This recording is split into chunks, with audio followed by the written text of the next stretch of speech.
Organs of the female reproductive system.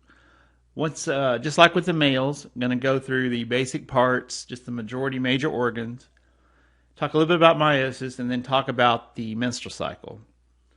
So where we're going to start, we'll start with ovaries first.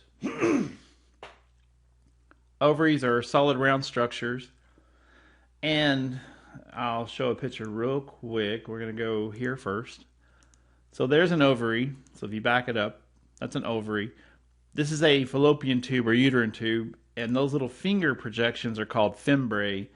And the beginning of a fallopian tube is an area called the infundibulum. So next we're going to turn our attention to the ovary cross section. These are primordial follicles. Females are born with about 400,000 of these. Once puberty sets in, one of these a month gets selected, and it grows into this thing called a Graafian follicle, and there in the center is the egg cell, the potential, what will be the ovum or egg cell or secondary oocyte. Here's one being released. See, that says polar body there, first division, first meiotic division, and then a secondary oocyte. Meiosis has two divisions. There's a prophase, metaphase, anaphase, telophase. There's a 1 and 2 for each of those. And the first meiotic division occurs between here and there. In fact, you can see this is called a primary oocyte. And this one is referred to as a secondary. So that's the first meiosis. Now it's a little different in females.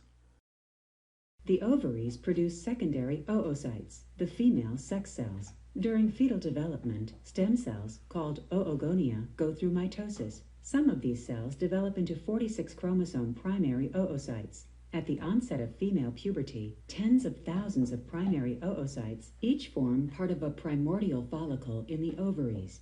Between menarche and menopause, each primordial follicle develops into a mature follicle, and its primary oocyte completes meiosis 1. Some primary oocytes become secondary oocytes, 23 chromosome cells that begin meiosis 2, then pause. Each month, one secondary oocyte is released into the uterine tube. Meiosis 2 is completed when the oocyte is fertilized. The resulting ovum can develop into a zygote. Oogenesis, or egg formation, beginning at puberty. Right, okay, well what happens is you have an oogonium. This all occurs in the ovaries. Those divide by mitosis. Starting with a primary oocyte, those divide by meiosis. This actually starts to divide prior to being born, and it stops at prophase. It's called suspended prophase. Then at puberty, it finishes the first meiotic division. And you get a polar body, I showed you that, and then you get a secondary oocyte, which is an egg cell. Now in females it's different. The only way that females undergo the second meiotic division is if a sperm penetrates the secondary oocyte, then you get another division, and you'll end up with another polar body and something called a zygote, a fertilized egg.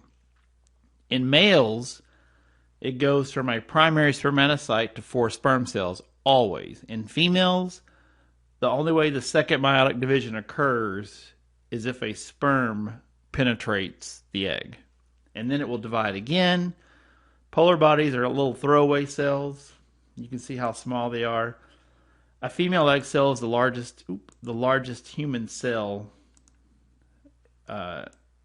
in size. And it has a very unequal division because the egg has to be able to sustain itself while it's traveling down a fallopian tube. And if there is a fertilization, it's going to occur in the fallopian tube. Here's an overview of the female reproductive system. The mammary glands, I actually have a separate portion for that. And then down here would be what is called the lower reproductive system. I'm going to go ahead and just take away the bones.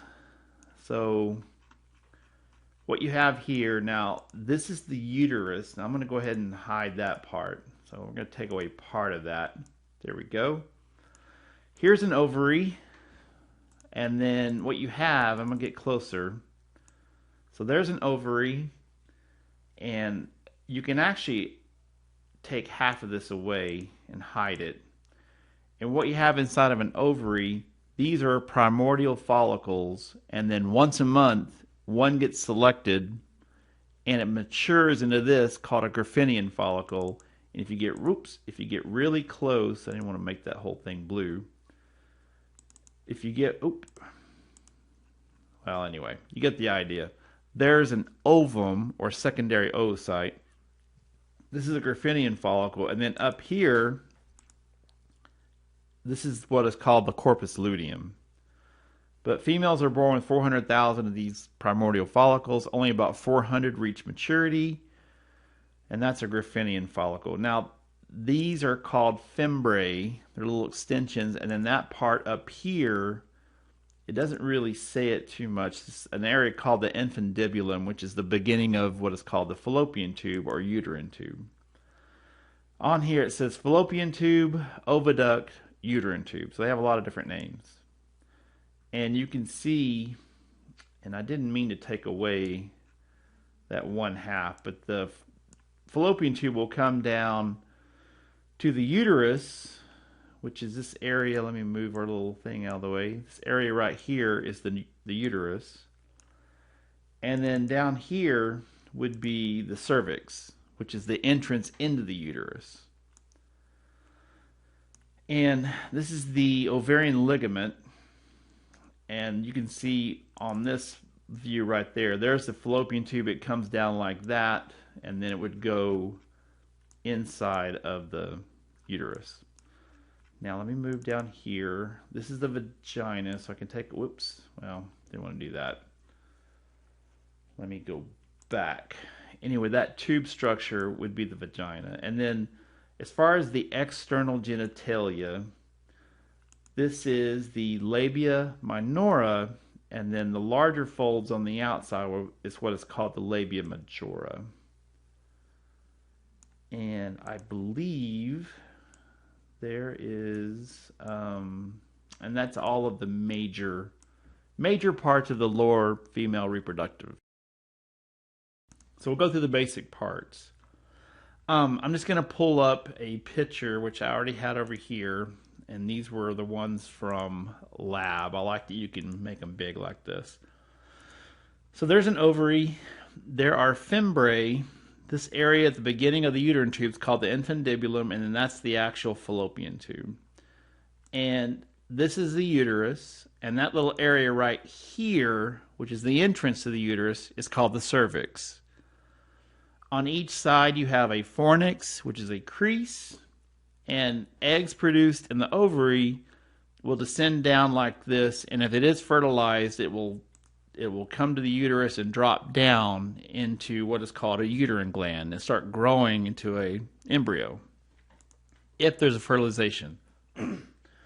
If not, then the egg is broken down and the entire cycle starts over. So this is the vagina. Here's the bladder, and you can see where it's located. Here's the uterus, there's the bladder. This is the clitoris, and it's very similar to a penis in males. There's very little difference between male and female early on, but then when the sex chromosomes kick in, females get primary characteristics of females, and males get male characteristics. This is actually referred to as the external genitalia. This is the labia majora, and the very inside fold is called the labia minora. Now it says minus and majus. Either term works. There's the clitoris, and like I said, here is the vagina. It's covered by a layer of connective tissue. It's called the hilum. That's broken usually during the first intercourse. So I showed you the infundibulum, the fallopian tubes, the uterus. Now there is 3 layers, and I'll show you that again in a second. There's the endo, the myo, and this is the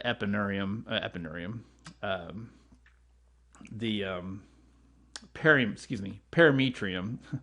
Endometrium is the inside lining. That big thick layer is the myometrium, muscle layer, and this is the perimetrium, which is the outside. Peri means around. I showed you where the cervix is, the vagina, and the vulva would be the external genitalia. Okay, primary female hormones. Estrogen cause enlargement of the vagina, uterus, uterine tubes, and ovaries. So only females are going to get those characteristics. Secondary characteristics, development of breast, an increase in fat being deposited in certain areas, an increase in vascularization of the skin. Females have softer skin on average compared to males. Testosterone makes skin thicker, a little tougher. Progesterone is a pregnancy hormone. It is there to maintain the levels of the uterus, and we'll get to that in the next video. Follicle stimulating hormone causes one of these little primordial follicles to become a Griffinian follicle.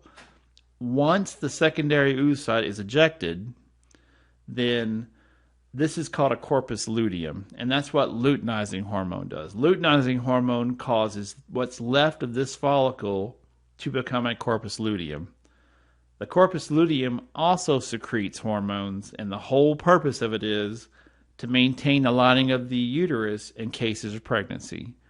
And you can see after a month it starts to diminish. That's part of the menstrual cycle, and then it would start back over again. All right, let me go. Yeah, I'm going to get that picture out. So a couple of more.